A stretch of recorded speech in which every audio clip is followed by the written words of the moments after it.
So we just got done thrifting and now we are cooking. Lots of cooking. We're trying to get back and eat fresh out of the garden and a little bit healthier because when we're on vacation, it is so hard to find healthy food, especially like since I'm sugar-free and gluten-free, it's almost impossible. So sometimes I end up just eating things I shouldn't. I come back home and I'm not feeling so great. So we just got back from Arizona yesterday and we are starving. So it's time for breakfast. All right, just a little bit of olive oil. That's avocado oil. Avocado oil. Honestly, I feel like they're the same thing. The avocado oil feels like it hits a little harder, like it's almost like a gamey oil. I feel like it's better. I don't like olive oil on everything. And then this is just chopped zucchini. I'm going to give this a little saute, and I'm also going to mix in, these are some greens. This is chives and basil chopped up. I'm gonna put that in there. And I'm gonna I might leave this separate, but probably just gonna do a little hash with about 6 eggs in there and do a fresh garden veggie omelet situation. With some cheese, that'll be good. Lots of salt. I pretty much just season with salt and pepper. You have some dirt from the garden this morning. Every now and then I do some garlic powder in there, but mostly just salt and pepper. Jamie was looking in the fridge and she's like, oh, hey, we got this little bell pepper out of the garden that we need to chop up, and we probably need to eat these tomatoes before they start getting mushy. So we're gonna throw those in too. Got the farm fresh eggs. The girls have been working really hard this summer. We're getting about 20 eggs a day right now. I might have lost some of the shell. Oh no. I don't think I did. I'm gonna double check. Nobody wants crunchy eggs. It's one of my least favorite things. I know, because that one has, what's this? Oh, that's fertilized. Well, it probably is fertilized. Oops. Lost a tomato. I mostly got a shot of your arm. There you go. You guys get the idea.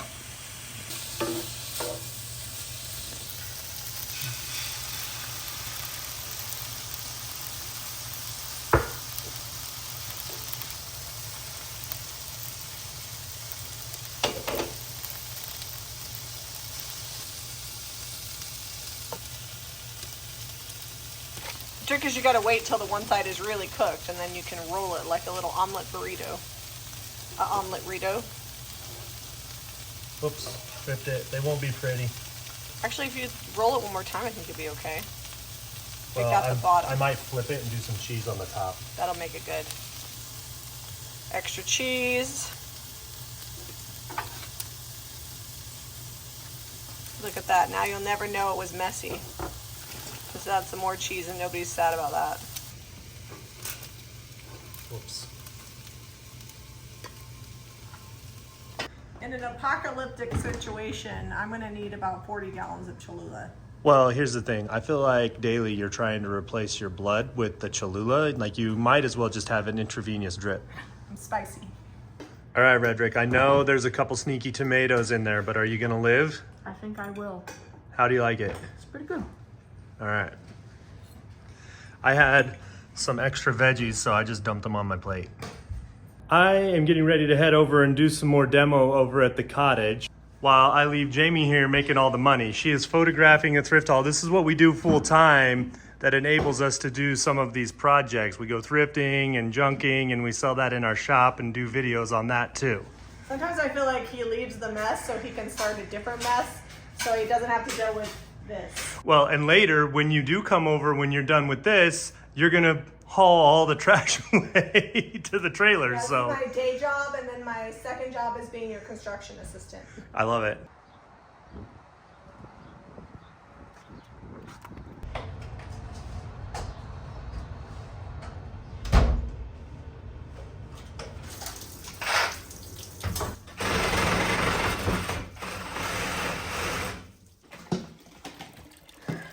Got to drain the hot water heater. I forgot to do that, and so I got a little bit of a mess out here. But we got to shut off over here under the sink, and now I'm draining it. Only about a gallon or two. It'll dry out pretty fast. It's 100 degrees outside, and all this floor is getting ripped out too. But don't forget, drain your hot water heater.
I don't know if they go all the way underneath, but under this laminate and plywood,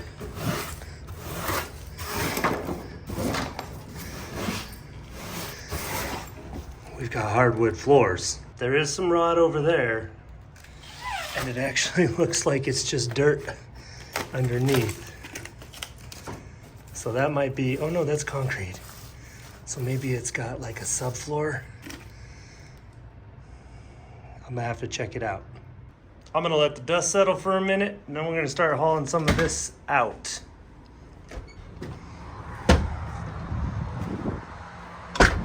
Oh look,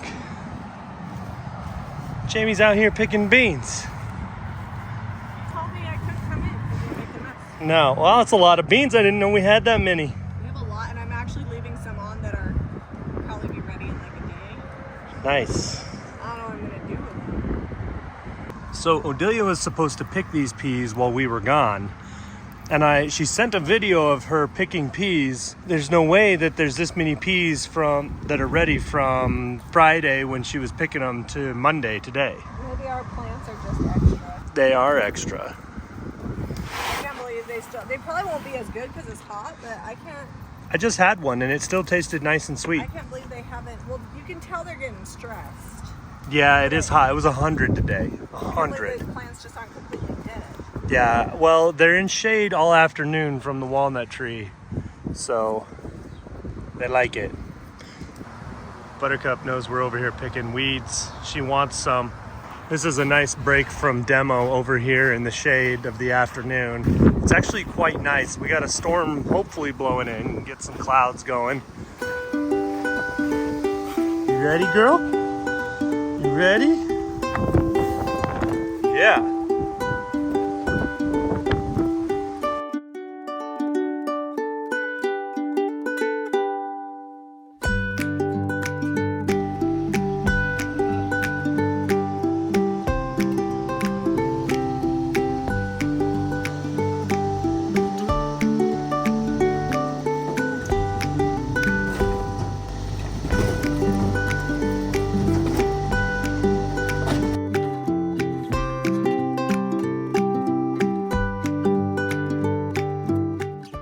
So I finally found the shutoff back behind the wall. I mean, it was probably in here under the sink, but I wouldn't have known where it was because I couldn't see it from the front. There was so much plumbing in front of it, but I think it's shut off. This is the one pipe going to something that doesn't have a turn off. So I've just got a shark bite fitting. It's got little grabbers inside. Just gonna press this on. 1/2 inch, sanded it before. Now, even if that doesn't turn the water off because this valve is ancient, this should still keep it from going anywhere else. And I have one more tee off, but that goes up to the shower. So as long as I keep the shower off, even if this doesn't shut off the water, we won't have a leak. Busy working. I can't come see you right now. I know. She's talking. I don't know if the camera picked her up responding to you. Buttercup, you go about your day. Go talk to your horsey friends. I'm gonna go now. I gotta go do some videos. She just does these little ones when I'm right here. Okay, move out of this thing. Let's see if she does a big move again. Where'd he go?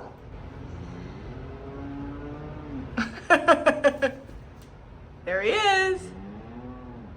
All right, I'll stop messing with you.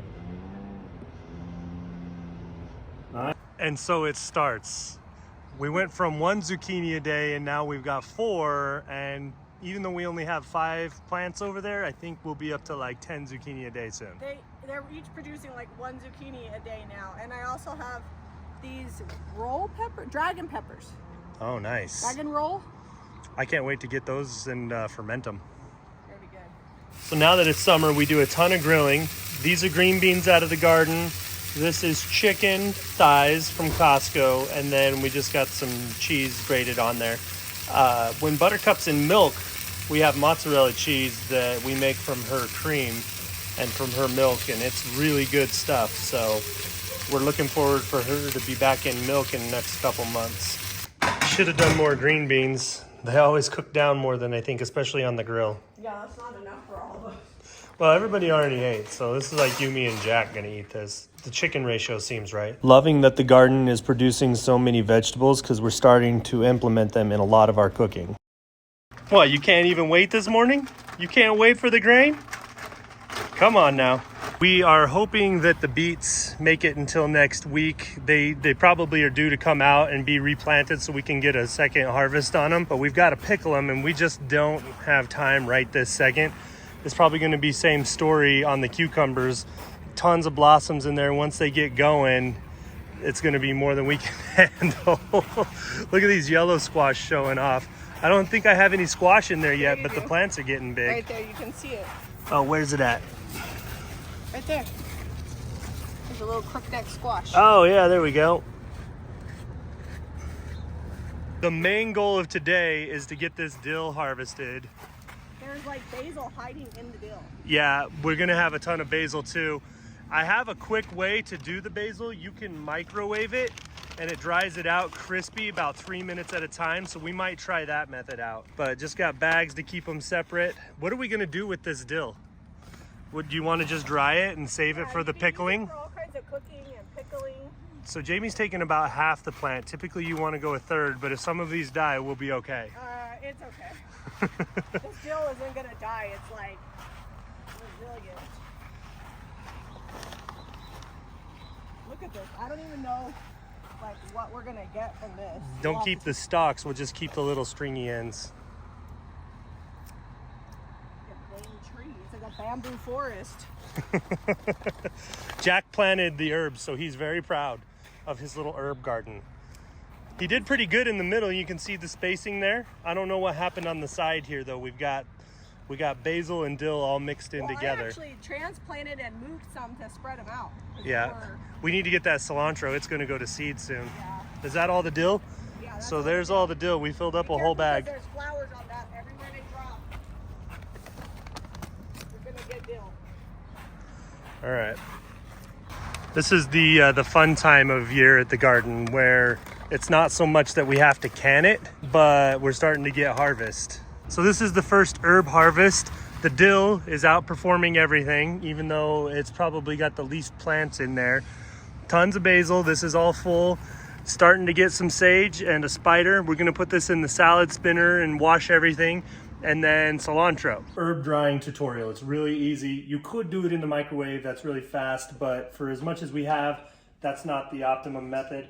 I don't want all these big stalks in here either. So I'm just gonna really quickly process all this dill. We're gonna leave the little seeds that were starting to pop up on the top, and then we'll get these rinsed and I'll go from there. There's the stalks. Oops, missed some. Can't be missing some. And just a quick rinse, cold water. And to get this all wet, and then I'm gonna put it in the salad spinner. Dropping it in the salad spinner. This is really gonna help get all that moisture out from rinsing.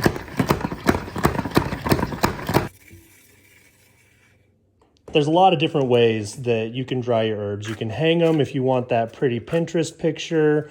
You can put them in the microwave for about 15 seconds at a time so you don't burn them. I'm gonna put these in the oven on a really low setting, and it'll take a couple hours, just the warm setting, and it'll get them dry, and then we'll put them in canning jars and seal them up. And that way they'll be good for probably years. Maybe put a little moisture packet in there so they don't get any moisture like I do with the freeze-dried stuff, and they'll be good to go for a long time. It is so aromatic in here with all these herbs. I feel like my sinuses are getting cleaned out. And the nice thing is you can easily grow herbs in your windowsill. Dill's already in. We're gonna put the basil in there. Cilantro rinse. On these broader leaf herbs, I like to put them in the salad spinner. Spread them out on your tray. And then I'm also going to pat them dry.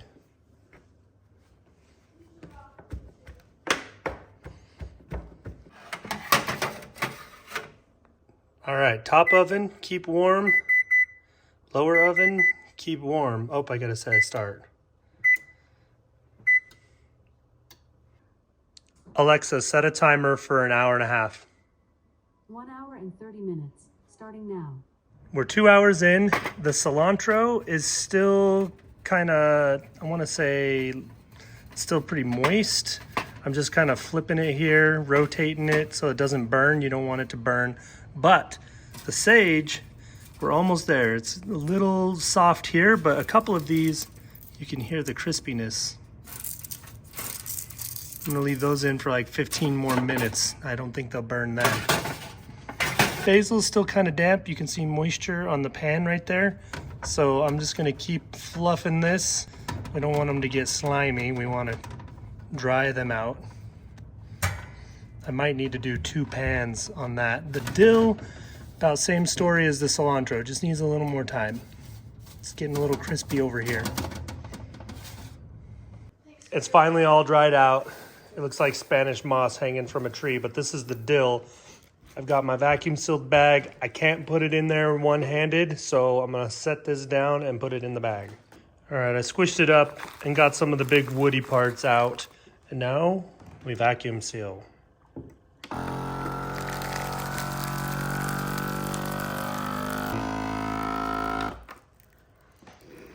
Gotta put that heat on it. All that volume is gone. They're all dried out in these tiny little packages. For a second, I was like, did I spell cilantro right? Does that have 2 L's or 1? But I think I'm right. But I put the oxygen absorber in the dill or in the sage because these didn't feel quite as crispy as I wanted them to. So if there's any oxygen or moisture left in there, that'll soak that up and they'll stay nice and dry and good for a long time. So it got kind of hot for the blackberries. I mean, they've been doing all right, but look at this guy hiding up under here. That is ready. Just popped right off of there. Demo is actually almost done. We got to take this little alcove out right here. The gas line comes in down there, pretty sure, and then goes up and over, but we got the gas line out. This weird powdery insulation is falling out of this ceiling because we still have lath and plaster right in here that I'm gonna probably repair and just do drywall up to that point, but it's coming along. What we're gonna be doing here is taking out this wall here and that closet and bumping this back just to kind of get as much every square foot as possible. And then starting about here, we will have the sink and then cabinets over here, and we are foregoing a dishwasher because if we put a dishwasher on this side and open it and then we've got things opening on this side, it's going to be too crowded, and most of the Airbnbs we've stayed at that are this size do not have one. So don't hate us, but there's not gonna be a dishwasher. We're gonna have a nice big sink here, open shelving, and then the opposite side will have fridge, stove, and then cabinets. But because we are going to be bumping this back from here back and then over there, this whole area is not going to be quite so crowded feeling. Even though it's going to be a little skinny here, once you get past the sink, you're going to have a lot more space. We might put like a little table and some bar stools over here. I haven't decided yet, but it'll give us more space for living area. We had to take a little time out and address some other things. I had to essentially do my real job. This is my fun job. So it gets put on the back burner if we have more pressing things, but it's coming along. I feel like next week we'll be ready to tackle, like, all the demo will be done, and we'll be able to tackle all of the things we need to do to start putting this back together. Yeah, we got the garage cleaned at home. That was his real job. So be sure to check out our other video on Jami Ray Vintage of us cleaning out the garage. It's actually fairly entertaining. And we will see you on the next episode. Listen, how come this is a thing every night?